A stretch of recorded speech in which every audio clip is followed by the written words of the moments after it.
The path to wisdom. One of the fundamental strategies of living the good life is knowing what information you need in order to achieve your aims. And once you know what you need to know, it's also helpful to know how to go about gathering that knowledge. One of the best things Mr. Schoaf did for me in those early days was to instill in me the value of study. He said, "If you wish to be successful, study success. If you wish to be happy, study happiness. If you want to make money, study the acquisition of wealth. Those who achieve these things don't do it by accident. It's a matter of studying first and practicing second." Would you like to guess how many people make wealth a study? Right, very few. Considering the many men and women who seek wealth and happiness, you'd think they would make a careful study of them, don't you agree? Why they don't is yet another in that special category I call mysteries of life. Many years ago, I learned that some of the best advice ever given comes from the Bible. There's a phrase in this amazing book that says, "If you search, you shall find." So that is the way to discover new knowledge that creates new ideas. Search. In order to find something, you must first search. Need a great idea to change your life? Rarely will it come out of nowhere. But if you make a diligent search for the knowledge you need, the right idea will come your way, often when you least expect it. Capturing the treasures of knowledge. Here is another fundamental word for you to ponder. Capture. Great ideas pass by quickly and are easily forgotten, as can be true of those moments that make life worth living. That's why it's so important to learn to capture those things that really matter. First, learn to capture special moments. Use a camera. Take lots of pictures. Being able to capture an event in a fraction of a second is a 20th century phenomenon. And how easy it is to take phenomena for granted. Let me tell you about a recent experience. Over the past 3 years, I've been invited to lecture annually in Taiwan. On my most recent trip to give a weekend seminar, there were about 1,000 people in attendance. Now, if there were 1,000 people in attendance, guess how many cameras were also in the room? Right, 1,000. Everyone brought a camera to capture the moments, the new friends, the new experiences. I ended up spending a big part of my time there posing for pictures. Have you ever looked at the pictures of a few generations ago? Unfortunately, there are relatively few still in circulation. But wouldn't it be wonderful if, instead, we had enough pictures to tell the whole story of what life was really like 100 years ago? So don't be lackadaisical. Make sure you leave behind your whole story through a treasury of photographs and videos. Another way to capture knowledge is in your own personal library. I don't mean the books your interior designer bought, because they match with the blue decor. I mean those books that are dog-eared and well-marked, the ones you chose to study and underline, books with notes written in the margins, books that help shape your philosophy of life values. That is truly a treasure worth capturing. Today, with our expanded concept of communication, I'd also include in this treasure all the cassette tapes and videotapes that are shaping our lives for the better. That, too, is a special legacy to our children. Finally, you'll want to capture all the knowledge you gain as you live your life. That's why I encourage you, as a serious student of wealth and happiness, to make use of a journal or diary as a gathering place for all the ideas that come your way. What will gradually emerge is an incredible treasure: business ideas, social ideas, cultural ideas, investment ideas, lifestyle ideas. Can you imagine the value in this? Certainly, this kind of treasure is a more valuable heirloom than your old clock. How to gain wisdom? There are 2 ways to gather wisdom. One way is to learn from your own life. The second is to study the lives of others. Personal reflection. Go over your life experiences. Learn the skill of reflection, which is the act of pondering life's events with the intent of learning from them. I call this process rerunning the tapes. The events of your life are some of the best sources of information. So don't merely go through your days. Get from your days. Be aware of what's going on around you so that you'll drive the grooves in the record of the day deep into your consciousness. There is a time and a place for everything. There are times to act and times to reflect.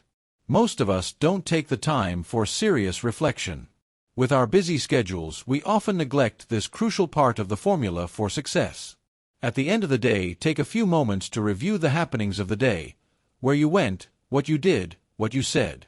Ponder what worked and what didn't, what you want to repeat and what you want to avoid. Try to remember dents as vividly as possible. Remember the colors, the sights, the sounds, the conversations, the experiences. You see, experience can become commodity, currency, coin, an incredible source of value. But it can become all those things only if you take the time to record the experience, to ponder it, and then turn it into something of value. After all, it's not what happens to a person that makes the difference in how his or her life turns out. Rather, it's what he or she does with what happens that determines the outcome. And to do something positive about life, we must glean valuable information from it. Another good time to reflect is at the end of major periods such as a week, a month, or a year. At the end of the week, take a few hours for reflection to ponder the events of the past 7 days. At the end of a month, take a day. And at the end of a year, take a week, to review, ponder, and reflect on everything that has happened in your life. Sophisticated people have learned how to gather up the past and invest it in the future. When my father turned 76, I said to him, "Dad, can you imagine what it's going to be like to gather up the last 75 years and invest them in your 76th? Have you ever thought of life this way? That's how it can become productive and ever exciting. Don't just live another year. Instead, gather up the years and invest them in the next one. Don't just have another conversation. Instead, gather up all your past conversations and invest them in your next one. So start up a new discipline. Find out, by observing your life, what and how things work in this world. Never let it be said that you lived life without finding out about it. You may not be able to do all you find out, but make sure you find out all you can do. You don't want to live your life only to find that, ultimately, you lived only 1/10 of it, that you let the other 9/10 go down the drain. In studying your life, be sure to study the negatives as well as the positives, your failures as well as your successes. Our so-called failures serve us well when they teach us valuable lessons. Often, they're better teachers than our successes. One of the ways we learn to do something right is by doing it wrong. Doing things wrong is a valuable course in life. Now, I would suggest that you not take this course for too long. If you've been doing something the wrong way for the past 10 years, I wouldn't recommend another 10. But if you can learn quickly, there is no better, more emotionally effective way to learn than from personal experience. When I met Mr. Schoaf, I'd been working for 6 years. Shortly after we met, he asked me, "Jim, how long have you been working now?" I told him. "How are you doing?" he inquired further. "Not very well," I said, a bit annoyed at having to admit this. "Then I suggest you not do that anymore," he replied. 6 years is long enough to operate the wrong plan. Then he asked, "How much money have you saved in the past 6 years?" "None," I admitted sheepishly. Raising his eyebrows, he said, "Who sold you on that plan?" "What a fantastic question. Where did I get this disastrous plan?" Hey, everyone has bought someone's plan. The question is, whose? Whose plan have you bought? Now, I must tell you that those initial confrontations with your own past experiences will be painful. This is especially true if you've made as many mistakes as I have. But think of the payoff.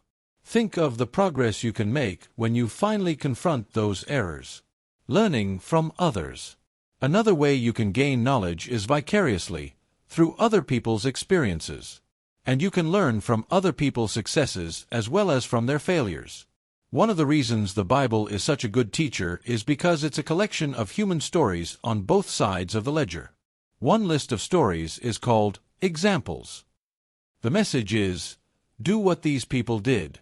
The other list of stories is called warnings. The message is, don't do what these fools did. What a wealth of information! But perhaps there is even another message. If your story ever gets into somebody's book, make sure it's used as an example, not as a warning. There are 3 ways one can go about learning from others. 1. Through published literature such as books and audio tapes or videotapes. 2. By listening to the wisdom and folly of others. 3. Through observations of winners and losers. Let's discuss each of these areas one by one. Books and tapes. All the successful people with whom I have had contact are good readers. They read. It's their curiosity that drives them to read. They simply have to know. They constantly seek new ways to become better. Here is a good phrase to remember. All leaders are readers. There used to be a time when publishing always referred to printed matter, such as books. But today we can learn through the miracle of electronic publishing as well. I'm referring to audio tapes and videotapes, both of which are excellent ways to acquire knowledge. Many of the busiest people I know use audio cassettes to learn during unproductive times. For example, they often listen to tapes while driving in their cars. Listening to cassettes is an easy way to pick up innovative ideas and new skills. Did you know there are thousands of books and tapes on how to be stronger, more decisive, a better speaker, a more effective leader, a better lover, develop influence, find a mate, become more sophisticated, start a business, and thousands of other useful topics? And yet many people do not use this wealth of knowledge. How do you explain that? Did you further know that thousands of successful people have committed their inspiring stories to paper? And yet people don't want to read. How would you explain that our guy is busy? I guess. He says, well, yeah. But you work where I work. By the time you struggle home, it's late. You've got to have a bite to eat, watch a little TV to relax, and go to bed. You can't stay up half the night and read. And this is the guy who is behind on his bills. He's a good worker, a hard worker, a sincere worker. Hey, you can be sincere and work hard all your life and still wind up broke, confused, and embarrassed. You've got to be better than a good worker. You've got to be a good reader. And if you don't like to read, at least you can listen to a good cassette on the way home, right? Now you don't have to read books or listen to tapes half the night, although if you're broke, it's not such a bad idea. All I ask is that you devote just 30 minutes a day to learning. That's all. You want to really do well? Then stretch your 30 minutes to a full hour. But at least spend 30 minutes. Oh yes, here's one more thing. Don't miss a meal, but not your 30 minutes of learning. All of us can afford to miss a few meals, but none of us can afford to lose out on ideas, examples, and inspiration. The Bible teaches us that humans cannot live on bread alone. It tells us that next to food, our minds and souls must be nourished by words. Unfortunately, most people suffer from mental malnutrition. Recently, I told my staff, some people read so little that they have rickets of the mind. Not only should you feed your mind, you should make sure you have a well-balanced mental diet. Don't just feed your mind the easy stuff. You can't live on mental candy. Think of your reading time as tapping the treasure of ideas time. And if somebody's got a good excuse for not tapping the treasure of ideas for at least 30 minutes every day or not investing some money on the acquisition of knowledge, then I'd like to hear it. Some excuses you would not believe. I say, John, I've got this gold mine. I've got so much gold I don't know what to do with it all. Come on over and dig. John says, but I don't have a shovel. Well, John, go out and get you one. He says, do you know what they're asking for shovels these days? Hey, invest the money. Get the books and tapes you need for your self-education. Don't shortchange yourself when it comes to investing in your own better future. Mr. Schoaf got me started on books from the beginning. He said, become self-educated. Standard education will bring you standard results. Check the income figures of those with a standard education and see if that's what you want. If it isn't, if you want more than the average, you must become self-educated. So I went to work on building a library. And today I have one of the best. Mr. Schoaf recommended a couple of books to get me started. One was the Bible, which I already had.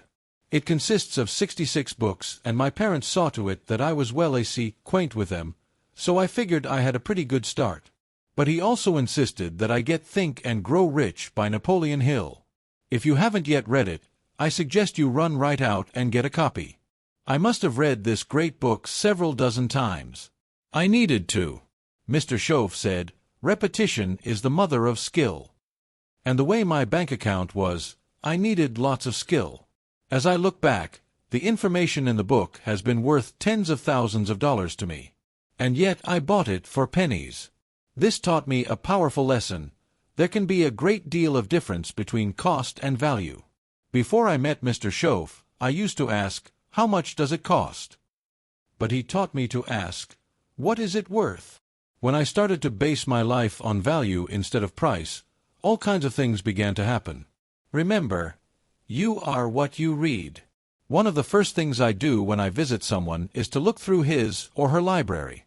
I find out more by looking through someone's book and tape collection than I do through idle conversation. Mostly, a library, or lack of one, tells me what a person is thinking or if he or she is thinking at all. The choice of books and tapes reveals a person's predominant thoughts, desires, and values. What does your library say about you? You see, reading books is not some leisure time luxury. It's a necessity for those who want to grow. So don't be like some of my friends who thought that graduating from high school or college gave them license to never read a book again. Start reading. And slyly read the kinds of books that will help you to unleash your inner potential. Are you now thinking about all the books you should read? Then here's some good news. You don't have to read all these books at once.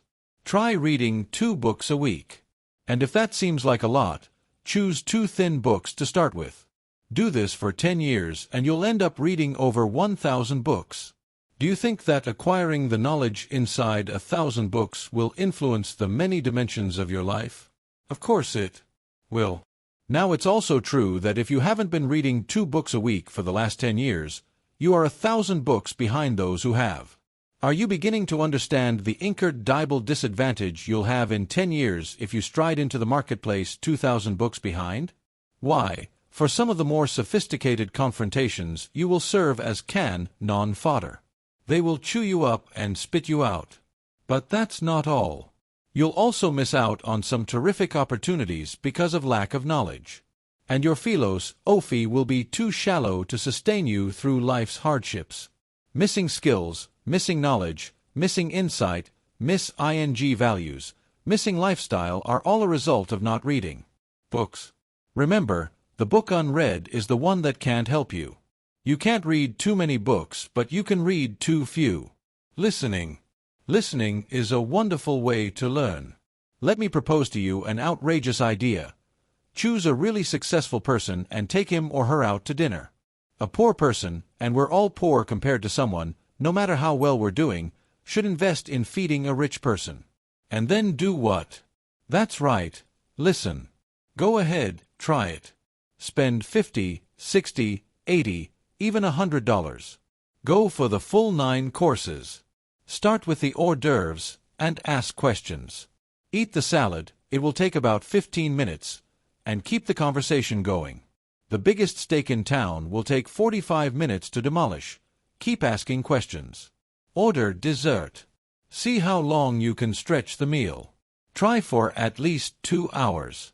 If you get someone like this to talk with you for 2 hours, you can learn enough strategies and attitudes to multiply your income and change your life. But of course you're right. Poor people don't take rich people out to dinner. That's probably why they're poor. The guy says, if he's rich, let him buy his own darn dinner. I'm not coming up with any money. And besides, if you work where I work, by the time you struggle home, it's late. You've got to have a bite to eat, watch a little TV to relax, and get to bed. You can't spend all that time trying to find a rich man to feed. And this man is behind on his payments. Behind. He's a good worker, a hard worker, a sincere worker. But you can work hard and be sincere all your life and still wind up broke and unhappy. You've got to be better than a good worker. You've got to be a good listener. Observing. The third way to learn from others is to observe. Watch what successful people do. Why? Because success leaves clues. Watch how the successful man shakes the hand of someone else. Watch how the successful woman asks questions. People who do well own the habits of success. They create patterns of winning behavior just as the straggler creates patterns of losing behavior. You want to be promoted? Observe your superiors. Want to make as much money as your uncle? Observe how he manages his money and his lifestyle. One of the reasons it's a good idea to attend seminars given by successful people is because you can observe them. No book or cassette, no matter how good, can convey the silent power of nonverbal communication. This is why videocassettes are becoming wonderful tools for total communication. So become a good observer. Don't miss any clue that can help you change your life for the better. Investing in the future *. The search for knowledge is one of the strategies for wealth and happiness. What a powerful thought, to spend time in a consistent, disciplined, purposeful search for knowledge. But as with everything else that's worthwhile, there's a price to pay. And this, unfortunately, stops some dead in their tracks. The search for knowledge involves making an investment. In fact, there are 3 kinds of investments it will take for you to successfully embark on this journey. First, it will take the expenditure of money. It does take some money to purchase books and cassettes and to attend seminars. That's why I recommend you set up your own educational fund. Each month, set aside a portion of your income and invest it in your search for knowledge. Spend the money to cultivate the sleeping giant inside you. The money, that's a small price. The promise is unlimited potential. More important than money is your next expenditure, time. Time is a major expenditure. I understand that. It's one thing to ask a person to spend money, but it's an entirely different thing to ask him for his time. Alas, there are no shortcuts. Until such time that a machine can be hooked up to pour knowledge into the brain, it will take time, precious time. Fortunately, life has a unique way of rewarding high investment with high return. The investment of time you make now may be the catalyst for major accomplishment. Finally, you'll be making an investment of effort. There is a great deal more effort involved in serious learning than in casual learning. In everything you do, be it self-observation, reading, or observing others, the intensity of your efforts will have a profound effect on the amount of knowledge you gain. A focused mind is like a mental rifle shot that strikes an idea target. And to be that focused takes much concentrated effort. But it is precisely this effort that will open the floodgates to the place where great ideas can work their special magic to bring you closer to wealth and happiness.